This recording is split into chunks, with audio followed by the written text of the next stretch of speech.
Kita lanjutkan lagi perbincangan pemirsa. Kita sudah mendengarkan tadi poin terakhir yang disampaikan oleh Pak Alfon adalah berapa banyak tenaga kerja itu yang terancam nasibnya, Pak Trubus, dengan adanya kebijakan ini karena hampir 20 hari ini kemudian mau ditutup. Pak Trubus. Iya, menurut saya ini memang efek yang harus diterima oleh publik dalam arti karyawan, buruh dan sebagainya yang bekerja di situ luar biasa. Karena apa? Karena selama ini mereka banyak yang menggantungkan hidupnya, tadi penjelasan Pak itu jelas gitu ya, menggantungkan daripada keberadaan pusat perbelanjaan itu. Nah, sekarang kalau itu ditutup, maka yang terjadi adalah situasi pemecatan atau PHK. Nah, untuk itu kemudian memang pemerintah harusnya ini gotong royong 50-50 dong. Ya, pemerintah memberikan gaji separuh kepada yang namanya karyawan ini supaya tidak di PHK-nya. Pihak perusahaan ataupun tenan-tenan itu yang bekerja di situ, nah itu juga harus membayar juga separuh. Jadi ada gotong royong di situ supaya ini tidak menjadi berkepanjangan. Karena apa? Karena mal ini sudah jadi korban terus berkali-kali kan. Mal, bioskop itu kan udah berkali-kali tempat-tempat kafe seperti itu melulu, restoran-restoran alasannya take away, tapi kebanyakan juga akhirnya di tingkat daerah banyak yang ditutup kan gitu. Karena ini nggak ada istilahnya kesepahaman dalam hal pelaksanaan. Artinya aturan pedomannya itu seperti apa, itu kan nggak ada. Mereka kemudian menyusun sendiri-sendiri di daerah itu. Nah, sekarang kalau itu misalnya daerah ada 44 kabupaten kota yang lockdown, berarti ada berapa mal pusat perbelanjaan yang harus ditutup kan itu. Betul. Nah, ini yang akan menurut saya yang dikatakan Pak Alfon benar, ada jutaan, 2 juta lebih yang akan ini ya. Saya yakin lebih dari itu, dan ini yang menurut saya yang dikatakan Mbak Feni tadi, ini perlu segera ada pertolongan. Lah kalau nggak ada pertolongan ya otomatis. Nah, sekarang pertanyaannya kapan mau menolong kalau kebijakannya nggak dilaksanakan secara benar kan gitu. Kan ini kan harus didiskusikan, didialogkan sejak awal sehingga semuanya paham bahwa ini akan ada penutupan. Kalau tiba-tiba tadi menutup ya otomatis mereka dalam posisi bingung kan gitu, harus bagaimana lagi. Sementara dia sudah bangkit selama ini, udah bisa istilahnya sudah running lah gitu ya, udah running, belum dapat untung karena sudah banyak aturan yang 50% lah ini, yang ini banyak sekali kan. Mereka dan daerah tidak semua seragam lah, itu yang jadi masalah. Nah, ini kalau nanti kemudian ini 44 kabupaten kota 6 provinsi ini diterapkan begitu, semua mal tutup semua, Anda bisa bayangkan itu bagaimana dampak dari itu semuanya ya kan. Nah, sementara pasar tradisional masih jalan, sementara pusat-pusat yang lainnya masih jalan. Nah, ini kan sebenarnya menjadi hal yang menurut saya ada persoalan ketidakadilan, jadinya kan ada diskriminasi. Nah, inilah menurut saya didialogkan supaya ini kebijakan bahwa kita COVID ini memang kita horor sekali, karena ini kan sebenarnya kebijakan ini sendiri sudah menurut saya juga posisinya udah terlambat lah ya, karena kondisinya udah COVID-nya meledak, baru kita membuat kebijakan darurat, harusnya kan antisipasi sejak awal gitu. Tapi persoalan memang menjadi harus dipertimbangkan secara matang ya, artinya bahwa jangan sampai dampak-dampak ini kemudian ikutannya luar biasa gitu, terutama di daerah loh Mbak, ini yang harus kita pikirkan di daerah itu, karena kalau di pusat tentu karena kita Jakarta udah punya pengalaman menutup ini tentu ya, rem dan gas sudah punya pengalaman, daerah itu rem dan gas belum punya pengalaman. Kalau kita suruh sekarang harus direm, wah itu bingung itu mereka harus bagaimana kan gitu. Sementara ini saya khawatir itu kemudian terjadi pelanggaran-pelanggaran, belum lagi ada sifatnya itu tekanan-tekanan dari pemerintah pusat yang mengatakan bahwa Anda kalau kepala daerah nggak melaksanakan PPKM ini ini Anda akan mengalami sanksi, misal teguran atau apa lah. Pak Trubus, ini nanti kita akan dalami lebih lanjut lagi mengenai bagaimana seharusnya pemerintah pusat ini punya peraturan kebijakan dan juga diterjemahkan oleh para pemerintah daerah dan harusnya satu komando, semuanya serentak seragam. Tapi sebelum itu saya juga ingin sekali mengetahui Pak Alfon, di masa-masa kemarin PPKM Mikro yang sebelum-sebelumnya termasuk di awal pandemi kemarin ketika juga jumlah pengunjung mal dikurangi atau bahkan juga sempat ditutup, jam bukanya juga begitu terbatas, adakah bantuan, stimulus, subsidi yang diberikan pemerintah baik itu kepada para pengusaha pusat perbelanjaan di ibu kota maupun juga di daerah-daerah, Pak Alfon? Iya, sebelumnya saya minta izin dulu untuk menanggapi Pak Trubus. Jadi pertama yang ingin saya sampaikan adalah bahwa penutupan pusat perbelanjaan ini bukan hanya berdampak terhadap pengelola dan juga penyewa yang ada di dalamnya, bukan itu saja. Kalau kita lihat di setiap pusat perbelanjaan selalu ada sektor-sektor informal yang dimana mereka itu hidupnya adalah sangat bergantung dari pusat perbelanjaan.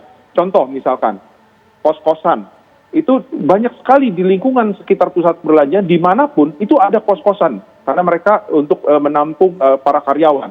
Kemudian warung-warung, yang memberi penjual makanan kepada para karyawan, kemudian ojek yang mengantar jemput para karyawan, kemudian juga parkir yang mereka membantu parkir di sekitar pusat perbelanjaan. Nah, semua sektor-sektor informal ini akan terganggu dan otomatis juga terhenti selama pusat perbelanjaan tutup. Jadi dampaknya itu bukan hanya terhadap pusat perbelanjaan saja, tetapi banyak sektor informal yang akan terganggu dan bahkan akan menghentikan usaha-usahanya tersebut. Pada saat penutupan tahun lalu, ini mereka betul-betul praktis terhenti. Warung-warung tidak bisa jualan, kos-kosan akhirnya tidak ada penghuninya, parkir tidak ada, juru parkir tidak bisa dapat pendapatan, income. Itulah yang terjadi. Nah, kembali lagi tadi ke pertanyaannya bahwa apakah pemerintah selama ini membantu? Tidak ada pembantuan pemerintah selama ini. Jadi apa yang kami sampaikan berkali-kali tidak pernah mendapat respon dari pemerintah. Jadi itulah yang kami sesalkan. Kami ini diminta ikut taat, diminta ikut tutup, tetapi kami tetap dibebani pajak-pajak, biaya-biaya restribusi yang sama sekali tidak berkurang. Kalaupun pusat perbelanjaannya beroperasional secara terbatas maupun ditutup. Jadi contoh lagi adalah misalkan banyak kebijakan-kebijakan pemerintah ataupun lembaga itu yang diberikannya sangat terlambat. Benar, memang benar contoh pemerintah PLN itu memberikan penghapusan sementara atas ketentuan pemakaian minimum. Tetapi malnya tahun lalu ditutup bulan April sampai dengan Juni. PLN baru memberikan relaksasinya itu di sekitar Oktober atau November. Tidak perlu akhirnya pemberian relaksasi kebijakan itu sia-sia bagi pusat perbelanjaan karena yang diperlukan adalah pada saat pusat perbelanjaan tidak beroperasional.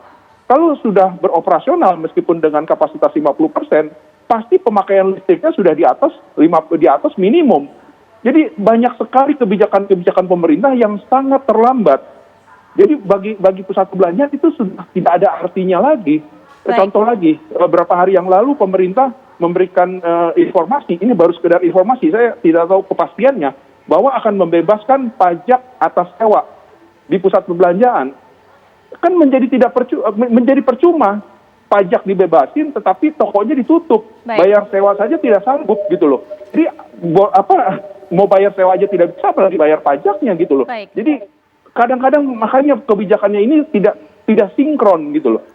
Sering-sering terlambat. Ini yang menjadi masalah buat kami. Ya. Baik Pak Alfon, kita juga akan dengarkan bagaimana pendapat dari ekonom senior Bapak Derajat Wibowo yang sudah bergabung dengan kita. Assalamualaikum warahmatullahi wabarakatuh. Selamat malam Pak Derajat. Assalamualaikum warahmatullahi wabarakatuh. Selamat malam Pak Derajat.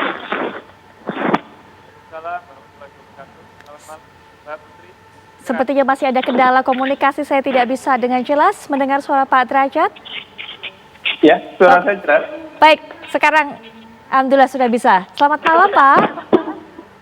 Selamat malam Mbak Putri. Baik, Pak Derajat, ini yang seperti kita tahu, saya sudah bersama dengan Pak Alfonsus Wijaya tadi, Ketua Umum Asosiasi Pengelola Pusat Belanja Indonesia yang menceritakan dampak apa ini yang dihadapi oleh para pengusaha, pemilik toko-toko, tindak-tindak dan sebagainya di pusat perbelanjaan. Kemudian juga ada sektor informal yang terdampak juga dengan adanya kebijakan penutupan mal pusat perbelanjaan selama tanggal 3 hingga tanggal 20 Juli. Dan ironisnya lagi, tidak ada bantuan subsidi yang diberikan oleh pemerintah selama ini. Silakan Pak, diberikan tanggapan.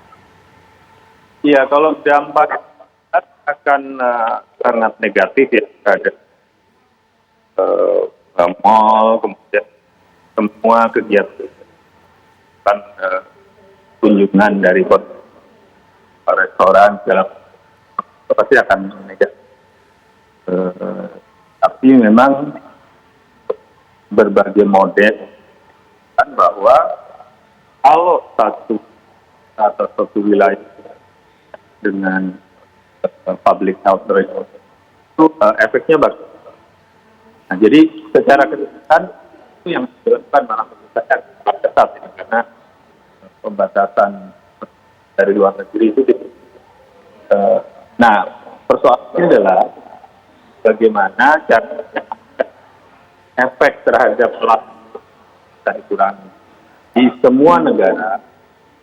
Itu efek tersebut dikurangi dengan memberikan insentif ekonomi. Presiden Biden, Pak Donald Trump dulu dan terus melakukannya. Nah, pertanyaannya adalah kita tidak melakukan, apakah memang penjelasannya dia tidak dan itu sudah terlalu. Baik, Pak Derajat, masih terhubung dengan kami. Sepertinya ada kendala komunikasi karena sejujurnya juga kami tidak bisa terlalu dengar menjelas tadi apa yang disampaikan oleh Pak Derajat Wibowo. Tapi terima kasih Pak Derajat Wibowo sudah berkenan untuk bisa bergabung meluangkan waktunya dengan kami. Semoga ada kesempatan lainnya untuk bisa mendengarkan bagaimana pandangan dan juga mungkin solusi dari Pak Derajat Wibowo. Pak Alfonsus Wijaya, terima kasih Pak sudah hadir meluangkan waktu untuk bisa berbagi sebenarnya apa yang dihadapi, dialami oleh para pengusaha. Kita harapkan apa yang disampaikan oleh Bapak didengar pemerintah, kemudian untuk beberapa hari ke depan akan segera turun keputusan tersebut. Yang sekarang katanya juga masih digodok-godok, segera ada kepastian mengenai bantuan, subsidi, kemudian juga apa yang dibutuhkan tentunya oleh para pengusaha. Sekali lagi terima kasih Pak Alfons, selamat malam. Ya, terima kasih Mbak Putri, selamat malam Pak Trubus, Ya, terima kasih baik. semua. Ya. Pak Trubus juga terima kasih sudah hadir memberikan pandangannya, sama juga semoga sentilan-sentilan tadi yang disampaikan oleh Pak Trubus ini bisa menjadi catatan sendiri oleh pihak pemerintah. Betul, karena kita harapkan tadi itu Kita ekonomi tetap mendukung, Ya, bahwa pastinya. ini karena ini masalah Betul. apa namanya pandemi Ya, extraordinary, baik. segala Tapi- sesuatu harus dijalankan. Betul, tapi harus ada solusi untuk Ya, masalah betul. lainnya. Terima Ya, kasih sekali lagi sama-sama. Pak Trubus. Pemirsa, kami akan segera kembali sesaat lagi untuk bisa membawa Anda mengetahui bagaimana perkembangan dari Munas Kadin di Kendari, Sulawesi Tenggara. Sesaat lagi.